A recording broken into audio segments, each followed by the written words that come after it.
So I'm currently actually at the San Francisco Art Museum scoping out a location to shoot for the video trailers that I'm doing for Impact. Maybe that will be a second vlog. Impact is Kristin Damrow Company's next home season, happening January 31st through February 2nd at Yerba Buena Center for the Arts in San Francisco.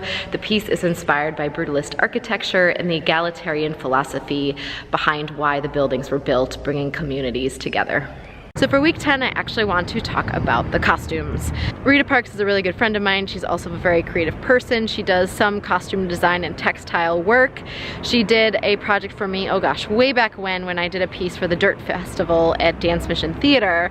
She made some costumes. She's been super busy, so we never got a chance to collaborate again until now, which I was super stoked about. What I love about Rita is she has a really interesting perspective on costuming. She looks at the entire picture, and what our goal was to really create a world around Impact and thinking about what is the era that this dance is living in, what did the dancers go through before you actually see them on stage. So we're just trying to create an entire picture.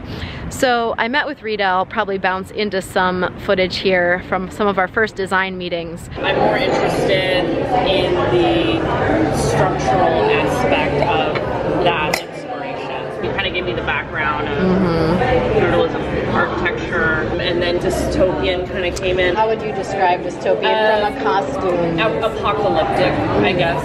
Yeah.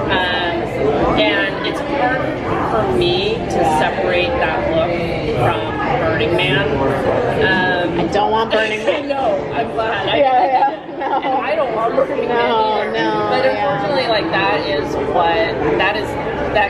look can easily cross over into that. I only had time for rough sketches. So again, it's kind of the volume sleeves, taking like a sheath shirt here and adding like that pattern repetition, trying to come up with like almost like a quote line to put across it to create a texture. So the first one we wanted to complete was the core company's costumes, since it is such a specific mood that the dance lives in specific world, that when we take our marketing photos, we actually have the dancers in costume. So we actually had the 5 core company members' costumes done in mid-September, which when you're looking at a larger piece and you're not even sure what some sections are or the relationships with the characters, it's really hard. So Rita and I were just playing off concepts of the piece, what colors we knew were going to be on stage with scenic design and lighting and different things like that. So that started to hone in fabrics and ideas started being made. So here's Allegra's. Ooh, I like the sleeves.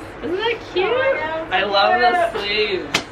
It looks so good. And just a little bit of this, like somewhere here. Yeah. So Kian's got sleeves off, high hem, and then this was the overlay I came up with. I decided just to keep it kind of simple, but I like kind of the nod of the lines here are similar. So once the costumes were completed for the 5 core company members, there was just something missing.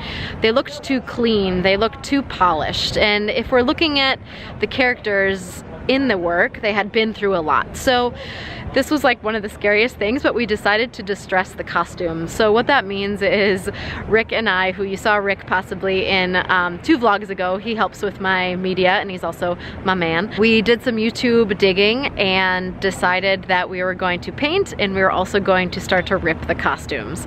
I know it sounds crazy, but in the end, it just made them look so different for the photos.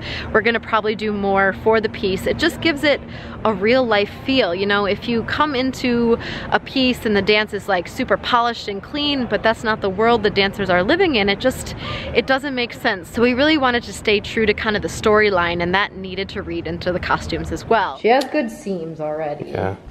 This elbow might be able to get a little, I have to look at where her elbow falls, but I think it could be fine to get right here. Edges, I think we could just pull out a little more on our own. It looks like it's kind of already getting dirty on its own. Yeah, the way she dyed it. Even roughing up like this edge, maybe getting some on the seams. Like just taking the edges and making it a little less clean. taking like sandpaper and black paint to these beautiful costumes Rita had just finished was a little insane. Rita is now onto the next stage of creating the ensemble cast costumes, which are very different. They're a sort of regime that all wears the same thing. It's very clean, it's very polished, very different than the core company members, to show these two different sort of societies in this world of impact that's being created. So Rita's done some fittings, they're getting finished, and I'm really excited to see everything come to life. So what I really learned with costume design in this piece is it's all about building a world. You know, from the scenic design last week to the costume design with Rita Parks, you know, every little rip, every little texture in the costume or color or the different design for each dancer, it's so specific to their character and how that story is told. So it's really just fun to think of the large scope of the piece as a production from all these different elements, including the costume design. So that's sort of a snapshot into costume design with Rita Parks for week 10. Trying to stay on top of these. There's so much to do and finish the dance, but week 9 is coming up. Oh, I'm gonna focus on budget. Oh, it's gonna be so fun. Just talking about all the unexpected things when you're producing work that come up, especially at a venue as big as YBCA. There are just so many things I want to share with you and what I learned along the way. So I hope you stick around for week 9. Check back in. Until then, adios.